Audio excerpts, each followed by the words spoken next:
Welcome everybody to game number 2. We're watching Fenix, who is down 0-1 to his Zerg opponent, who is CheckPrime, or Bubba Boom Prime as his ID says. So CheckPrime is actually up 1-0, and game number 2 is being played on GSL Terminus SE. That's right, it's SE. You have these destructible debris over here with the line of sight blockers at the third. It is no longer a protected in-base third. It is just a normal third that is easy to take, but has a vulnerability. There's the Vespene Geyser on there. It's only 1 and 5 mineral patches, so it's less resources, but it's still pretty good. And CheckPrime winning game number 1 of the best of 5s. The awesome thing about best of 5s, though, any player can win through the whole thing. And, I mean, it just takes skill, takes the pride of the game, and both players practice, you know, at least 8 hours a day on the ladder with their teammates as well. Both players definitely have the chance to win. Prime, of course, going to be a little bit more comfortable right now with that extra win here. Could go for a possible cheese, but I know he plays straight up all the time, so he probably will not go for that, considering his opponent is not going for any sort of cheese either. Because Fenix is a very respectable player, so is Prime, both playing straight up, but know how to counter cheese if they ever need to. And right now, Fenix is 2-rack. Yeah. Excuse me, ladies and gentlemen. The 2-racks is going up for Fenix. I take back everything. Honorable player? No. But he's still very, very cool, and he's going to be going for his 2-racks build, which I think you probably watched that other game with pros. And it was like, well, he went for 2-racks in the beat Prime. Maybe I should just go for this too. And it might actually work for him. Yep, it's quite possible. Nothing is certain quite yet, but the fact that there's going to be a hatchery first against this, and then it's going to be the extractor. Oh, he's doing the hatchery first, and then he's going to do the speedling opener after that, and that is so vulnerable against the 2-racks. It is insane. Yeah, especially when like you don't have anything to defend your base. He does have the extractor down. He's going for his very standard play that he loves to do for going for that fast expansion and not the 14-14 for a extractor and a spawning pool right after that hatchery, and it's going to allow him to pretty much just you know, macro up, but that's only for the late game. Where Fenix wants to go for the early game and just win it early, and of course. So he's going to be going for possibly some bunkers, as we see the SCVs there, so it's going to get prepared to use that. Might just be gunning for it soon. So there is a drone moving out just to see what it can, and here we go. The bunker is now down. Yep, there is a... Yep, there... pull drones. Yep, the bunker's there, and we're going to see all these of Fenix's Marines coming in. And it's going to be, oh, he's inching up bunkers too, getting it right before the creep extends. All these drones are going to be used to attack, it seems, which is going to be rather bad. Speed is on the way. Lings are getting an easy pick-off of one of those SCVs. Very nice. Stopping the production of that bunker on the front, but Fenix has more of those SCVs there ready to go ahead and help this aggression. You can see the spawn crawlers being thrown down by CheckPrime. He knows he's got to get that up to hit those spawn crawlers. And you can see that Fenix is letting his Marines do the damage, and more bunkers are coming out. He's really trying to work on getting those out as CheckPrime is just go ahead and run by with all these Lings, taking a lot of damage as he does so. Yeah, CheckPrime's going to be forced to pull back, but where to? I mean, he doesn't have any extra bases. He's just going to be trying to keep these alive, maybe picking up any kind of reinforcements with these Zerglings here. Metabolic boost is about 20 seconds away, 30 seconds away from being created, so these Zerglings are not in the best position right now. And look at this. Look at the amount of bunkers being put up just before that creep is spreading over. This is going to really help him out to keep his Marines alive. He can dance between these bunkers. Spawn crawler going down, but not going to be able to do too much right now. Alright, and now looking at this, the spawn crawler is actually within range of this bunker. Oh, that is bad. You want it to be back one spot so you can go ahead and outrange the bunker. And we see all these Lings here. They have the speed, and the hatchery gets targeted. Great job by Fenix to go ahead and make sure you can take down that hatchery. That is a successful attack after that. Yeah, oh wow, these SCVs are going to get picked off, and this is going to really hurt Fenix. I wouldn't be surprised if Fenix was like, oh, GG. But I don't think he's an Idra, so no, he's not. This is a successful attack on his part. He was able to take down that hatchery and delay it so much. And look at his own natural expansion. He's a commander coming up by himself. All he has to do is stay behind these barracks, and he'll be okay. Yeah, looks like this barracks is about to go down. No, oh no, what is CheckPrime doing? He's losing a lot of Zerglings here, so he's going to be going for this Destructible Rocks. There's quite a few Zerglings there. I believe that's about 8, so that should take only a minute or two in game time, which isn't bad. So then he'll be allowed to go in, and oh, Fenix going for another wall off. This is going to be very effective for him. Oh, so smart. He knows how good of a position he's in, and he's going to take full advantage of it. He's going to have his command center done in a moment to basically completely out macro CheckPrime, and the fact that he's going to be able to have this completely up and running. And CheckPrime might want to actually lift up this spine crawler as it's taking damage over time once this creep receives enough. And there it does. It looks like he was listening to you a little bit there, because whenever a Zerg unit is not, a Zerg building is off creep, it does take damage over time. Luckily for spine crawlers, they can burrow and unburrow, so it saves their lives a lot. Yep. Alright, so now I'm looking around here, and oh, there it is. Those rocks have gone down, and CheckPrime comes in, and this is not a full wall off. Oh my god, he's sneaking completely through. But there's just too many Marines, so it's not going to matter. Fenix needs to wall that part off. And actually may use a bunker, because that would work for both defending the right half of his topmost wall off, and it'll help on defending that bottom part. Yeah, but maybe this doesn't feel like spending that kind of money for it. I mean, it is an investment that you have to put in, and I mean, yeah, sure, you can salvage it, get that 25 minerals back, but for the time it's up, you do not have that 100 minerals with you. So it does hurt you a little bit in the econ sense, but I definitely agree with you there. I mean, a bunker would work very well, but it looks like Fenix just has the idea, like, if I can just keep pressuring him, he should GG out of this game. I mean, look at this. He only has 3 queens. If he snipes off a few of these, this will really hurt Prime.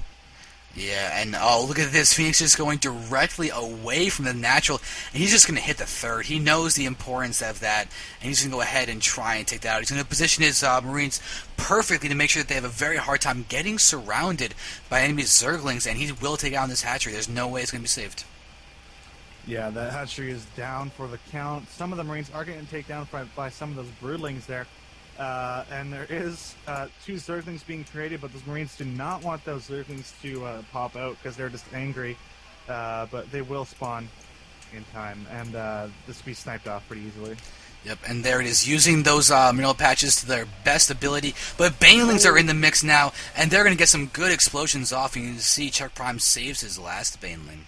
I'm looking at the unit tab right now. There's 2 Banelings on the field for CheckPrime. 36 drones to 35 SCVs, but the 1 meal makes it about 38. Now it's about even, so yeah, this is actually going to be pretty huge for Fenix. He's in a very secure position.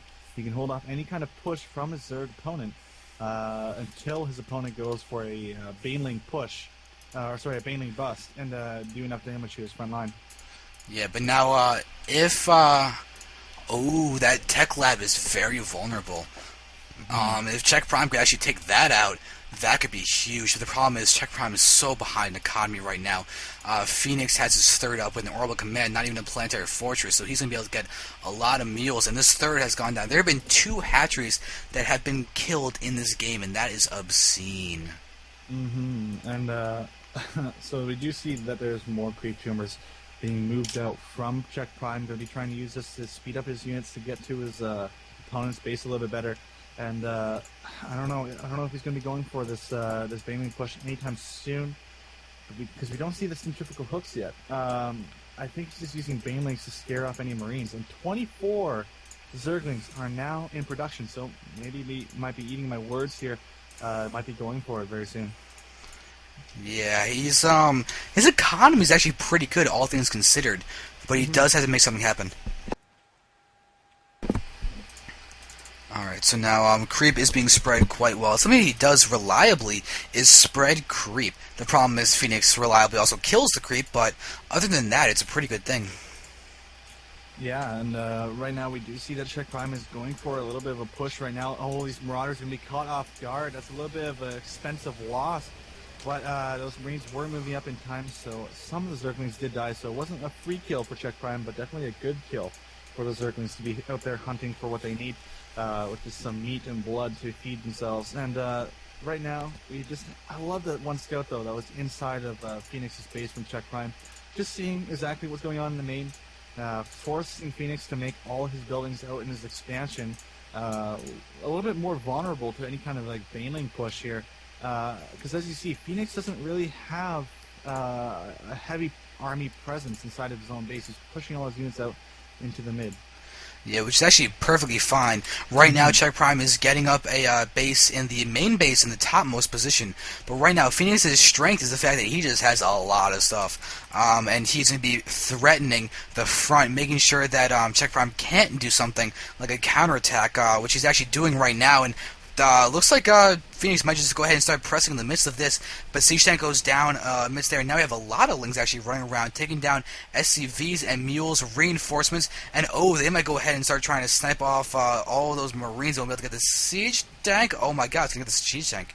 Very nice, but in the midst of this, yep, Phoenix is pressing the front. He knows his advantage. Those siege tanks are going to do. Oh, we got to pull back. The huge explosions Oh, with the siege tanks and the banelings do manage to get a few kills, though. yeah, the Marines are going to be going for the destructible rocks over here because they know if they take that down, they will be able to go take down the expansion. But there's so many Lings on the field, the siege tanks can't do anything in time. There's banelings chasing these down, but now only the Zerglings really need to take these guys down here. Phoenix was trying to get off that creep so he could slow down the metabolic boosted Lings on creep, but just not fast enough. Even a fifth expansion going down. A fourth expansion going down for CheckPrime here. Definitely pulling ahead on the economy here. Yeah, and now Phoenix has also got his own fourth completed. So mutual force. The problem is that Phoenix hasn't gone out and taken his yet, and he could theoretically go for what used to be gold bases. They're once again back to blue, and the old GSL terminus thing. These were actually gold. I'm pretty sure that's the way it is. We can easily just move out, get a planetary fortress, and try and hold up.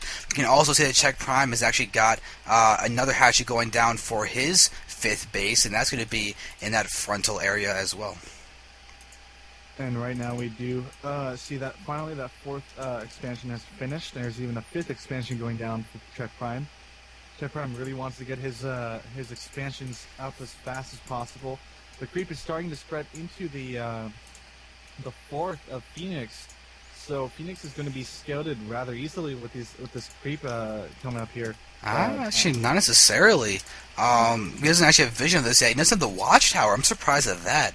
And will he be, he can't even see that refinery that's going up because of the fact that his creep is technically on the low ground with the creep tumor.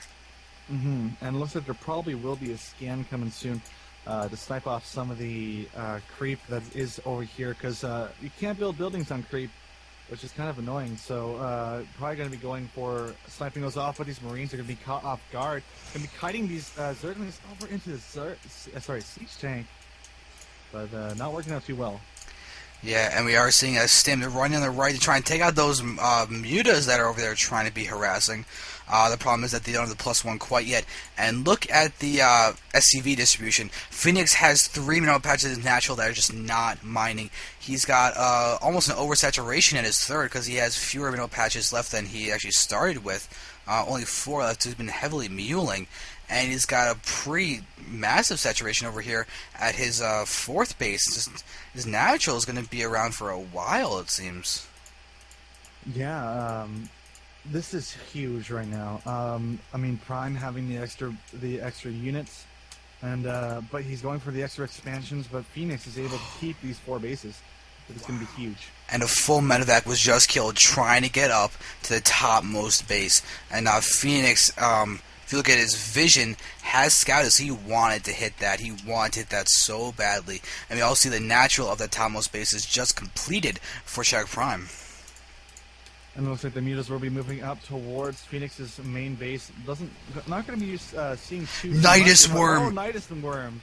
Oh my god. That is a beautiful move. Look where Phoenix's army is. It's over here. Now it's starting to get to mech territory. It's got a Thor and siege tanks, and it looks like Phoenix is trying to defend against the Nidus Worm by doing a frontal assault. Then there's Nidus Worm getting taken out by Lings, and oh my god, the Lings actually come out. The SCVs are trying to take out the Nidus Worm, just completely annihilated, but Phoenix is doing his counterattack. This is like some kind of campaign mission where you're supposed to defend against the Nidus Worm. The only thing, the Nidus Worm is spewing out things infinitely. And here we go. The Banelings are in the base. They can do whatever they want. And this is not looking good for Phoenix. Phoenix is doing a counterattack with his tanks and some a Thor, Marines, doing whatever he can to counter this. and it's still a huge force in prime space to defend us. All he has to do is take down this one tank, and he's available to take down all these extra SCVs that are in this expansion. This is definitely huge for Prime. Looks like a good old natural base race in a way. Yeah, and now the thing is, all those creep tumors are still there. Those order commands are not exactly the most effective right now because they can't really do anything. But yeah, right now you can see CheckPrime's losing some of those overlords, but he's still 45 food lead over Fenix, and Fenix is doing as much as he can. And the Knights Network is going to get killed. There's going to be no retreat for those units in the natural expansion of Fenix. They are going to stay there. They are going to die there, and they're going to go ahead and lose their lives there. But Fenix is going to go ahead and take down that natural expansion. All those drones did retreat, just retreated back there, so they're still alive. And Fenix is going to go ahead and lose some of those Marines to those. Oh my God! Big bailing explosion. Yeah, that was definitely huge, damaging as many units as he possibly can. The tanks are there, but they're going to get sniped off by the mulas, and not looking good for Fenix. Fenix is in a very, very bad position. As you can see, there's a lot more expansions out for Prime. Prime can fall back on this very, very easily. It looks like he's probably going to be going for a what am I talking about? Broodlords. Yeah, Broodlords. And there they are. Greater Spires out and everything, and we do see 7 Broodlords start morphing simultaneously, and they are in a prime position, pun intended, to go ahead and start taking out this 4th, siege it up with those broodlings and everything, and it's going to be hard to deal with. Those SCVs are going to get ripped apart. Yeah, these Broodlords are in play now. They are ready to go. Of course, they move slow, but it's slow-moving death. That's exactly what Prime wants. And Fenix is not looking like he's going to be in a good position here as he's moving forward. And here we go. The Broodlords are going to be moving out. The Broodling throw does 22 damage, and then the Broodlings are just the extra annoyance here. He can actually throw these these Broodlords into the mineral line, and it's going to force the siege tanks to snipe off their own SCVs. And I can't do the full window thing to see everything. But this PF is going down. There's no way it will survive. It's taking out 38 broodlings, but they're broodlings, so it doesn't matter. And now broodlings are going to surround on this tank and those Marines, but they do escape with their lives. But still, this is a loss. 7 broodlords without Vikings or ghosts on the field. This is going to be hard to defend. There's no snipe and there's no anti-air really, except for Marines. And right now we do see that this is not looking good for Fenix. He's like, oh, lift up! I can survive this, guys. I can do it. I can take him on. Prime with 200 food. Fenix with 96 food. Oh my God! 5 more Broodlords are morphing directly here. Finally, we have a Viking on the field and a huge fungal growth. Oh my fungal growth! And GG is called. Oh, Fenix losing that game. Those Broodlords.